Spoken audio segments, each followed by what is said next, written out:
په لرې ځنګل کې یوه کوچنۍ وزه اوسېده چې نوم یې رادا و. هغې له خپلې مور سره خوشحاله ژوند کاوه. دواړو به یو ځای واښه خوړل او یو بل ته یې مینه ورښوده او د ځنګل له غږونو یې خوند اخیسته. یوه ورځ چې رادا او د هغې مور د وښو لپاره تللي وو، ناڅاپه یو ژور اوازونه یې واورېدل چې ګوري چیتا یا زمری له ځنګل څخه راووت. مور یې سمدستي چیغه کړه، رادا تیزه منډه ووهه. رادا په ویره او تیزه منډه سره لاړه او د بوټو تر شا پټه شوه. خو زمری په بې رحمه ډول سره د رادا پر مور باندې برید وکړ او هغه یې ووژل.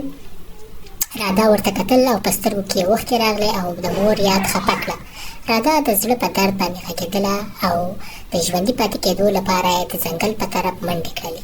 څه موده وروسته کله چې چیتا یا زمري د ښکار غوښه د سیند تر څنګ خوړه او هغه پسې یې اوبه وڅښلې چې ګوري یو تور لوګی د سیند نه راپورته شو.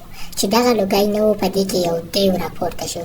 چې دغه دیو په ډېر غوسانک ډول سره وویل، چا چې زما ښکار یا غوښه خوړلی زه به اوس همغه وخورم. یعنې اوس رادا چې ډېره خفه وه او یتیمه شوې وه، د مرستې لپاره یو حیوان او بل حیوان ته لاړل، خو هیچا یې مرسته ونه کړه. حتی د ځنګل باچا زمري ته هم ورغلل چې هغه هم ورسره مرسته ونه کړل او ورته ویې ویل چې وزه او زمری یو ځای ژوند نشي کولی. د رادا زړه مات شوی و چې هیچا ورسره مرسته ونه کړل.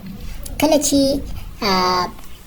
دغه دیو راغی او د ځنګل ټول حیوانات په ویره کې شول او د دوی د مرګ خطر و، نو دوی پرېکړه وکړه چې ولاړ شي یو جادوګر ته چې د دغه دیو حل لاره ورته پیدا کړي.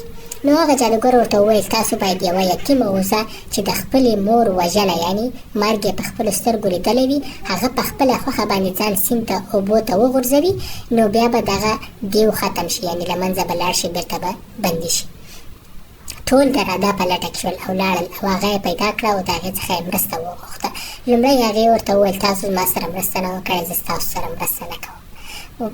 رادا وروسته وویل چې زه باید بدله وانخلم، باید زه د دوی سره مرسته او همکاري وکړم. او رادا لاړه، د سیند غاړې ته ورسېده او د مرګ له اندېښنو سره سره یې په زړه کې یوازې دا احساس و چې باید څوک د نورو درد درک کړي او د نورو لپاره ژوند ورکړي. خو مخکې له دې چې رادا ځان سیند ته وغورځوي، دیو راغی او د هغې له زړورتیا اغېزمن شو او رادا ته د ښه نیت څخه خبرې وکړې. زه پوهېږم یتیم څه درد لري، نو زه تاسو سره مرسته کوم، ځکه چې مینه او خواخوږي بهتره لاره ده، نه نفرت. د دې ساده مینې خبرې د یو زړه ته ورننوتې، د دیو زړه ته ورننوتې او هغه په رښتیا سره وژړل.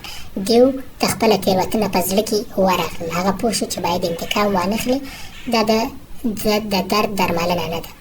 دیو په خپله ژمنه ودرېدل، له هغه وروسته به نور هیڅوک هم په چا باندې تېری نه کوي او نه به څوک وژني او زورور به په کمزورو باندې حمله نه کوي. د هغه نه وروسته ټول مخلوقات دا وعده سره وکړل او رادا ژوندی پاتې شول. خو تر ټولو مهمه دا وه چې د هغې زړه مینه او بخښنه د هغه لوی بدلون سبب شوه. د ځنګل په ګوټ کې اوس باور، مینه او یووالی غوړېدلی و، ځکه چې یو کوچنی زړه د ټولو لپاره لوی بدلون